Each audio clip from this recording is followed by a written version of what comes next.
कि मन भावे मैया के चुनरिया गोटेदार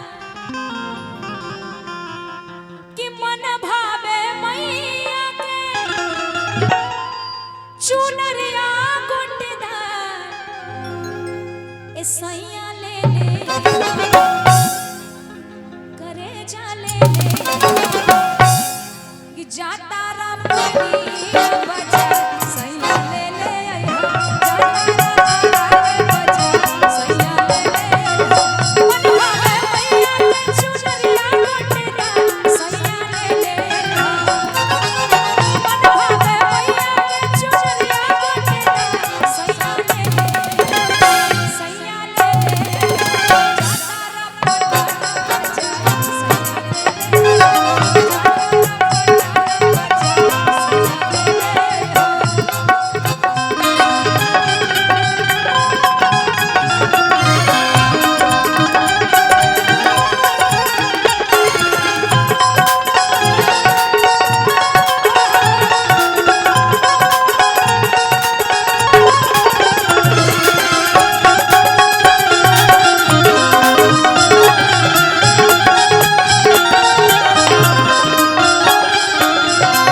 नवरात्र कौन कौन करते हैं? पीछे से चाचा जी आप लोग नहीं करते हैं? नवरात्र करते हैं जो जो नवरात्र करते हैं, एक बार हाथ उठाएंगे पूरे पूरे। बाप रे बाप, इतना कंजूसी कि चुपचाप बैठला से कुछ ना होई, अरे खिस्सा कइला से कुछ ना होई। काहे कि जब ले ताली ना बजे मैया खुश ना होई। पीछे वाली चाची जी बड़ा कंजूसी कर रही है। वो तो एकदम गोतनी से बतिया रही हैं। गोतनी से बतिया रही, और क्या बतिया रही है पता है? क्या? कि कैसे बनी एक गोतनो कैसे बनी, कि कैसे बनी एक गोतनी कैसे बनी। कथी अदू भरी के झुमका कैसे बनी, नाक वाला नथिया कैसे बनी। बन जाएगा चाची, लेकिन भजन में ताली बजाइए, नहीं तो वो चोरमा पैसा जो चुरा के रखे वो लेके भाग रहे है ना। उठाइए हाथों को, में ताली बजाना है। और कैसे कि ताली ताली ताली बजा बजा ताली ताली ताली बजा बजा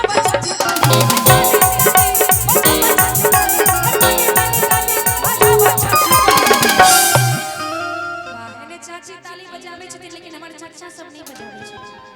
आप लोग भी जिनका हाथ होगा ऊपर वो भक्त होंगे सुपर, और जिनका हाथ होगा नीचे वो होंगे पंडाल के पीछे।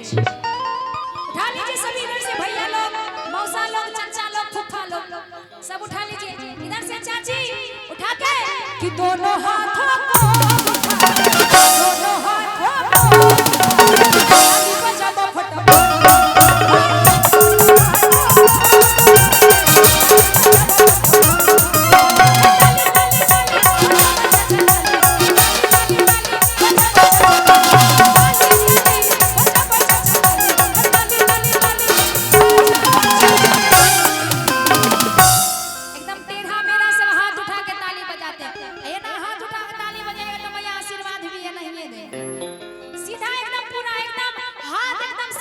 लंबे लंबे पीछे से है ब्लू का साड़ी वाली चाची, पूरा पूरा हाथ उठाइए, दोनों हाथों को, दोनों हाथों को ताली बजाओ फटाफट।